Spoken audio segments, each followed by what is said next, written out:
You know, there's nothing better than reeling in a big walleye during the Maumee River walleye run.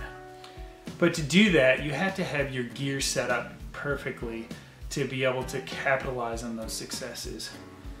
Oftentimes in the Maumee, you'll see guys using a braided line such as this Berkeley Fire line. I myself like to use this Berkeley Fire line during the main walleye run also. However, there's a special way to set this up on your reels to ensure that you don't run into any problems. So if you don't put backer line or something for the line to grip into, what happens is when you get a big fish on and you have a braided line spooled directly onto your line, you have the ability or the capability for it to start to slip, which means as you're reeling in that fish, you won't be able to reel it in because your line will be spinning on the spool, especially if you catch a big one that's in its way out in the current. Now, the Maumee River, there's a lot of current and it really beats up your gear. So that's another reason for it, is you're constantly dragging on there.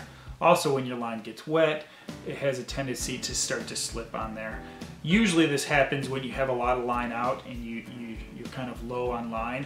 But I've had it happen before where I've actually had quite a bit of line, but the line was spooled on a little bit looser than what I would have liked.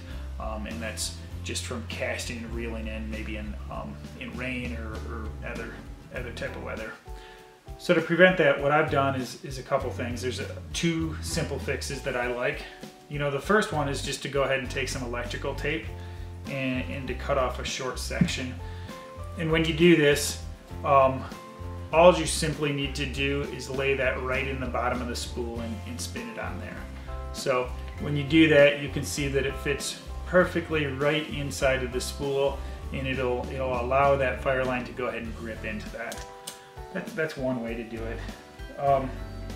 Another way that I prefer, actually, because is to go ahead and put some backer line on. And by backer line, what I mean is I just go get some fishing line that I had last year that I haven't used. Doesn't matter how much is on there. And I tie a piece of monofilament right on here.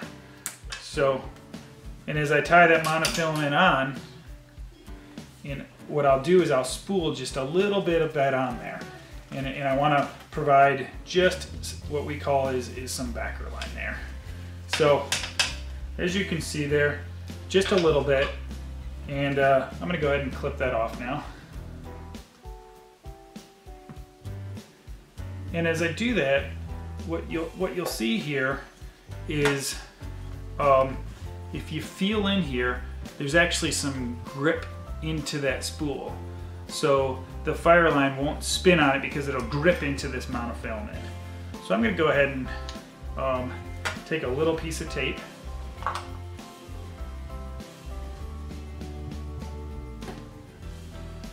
Just a small piece that I have here.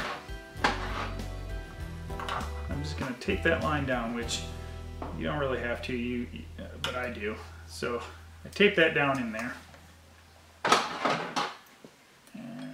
Go ahead and cut off the extra. Now what I can do is that I can open my spool back up and I can feed my fire line right on there.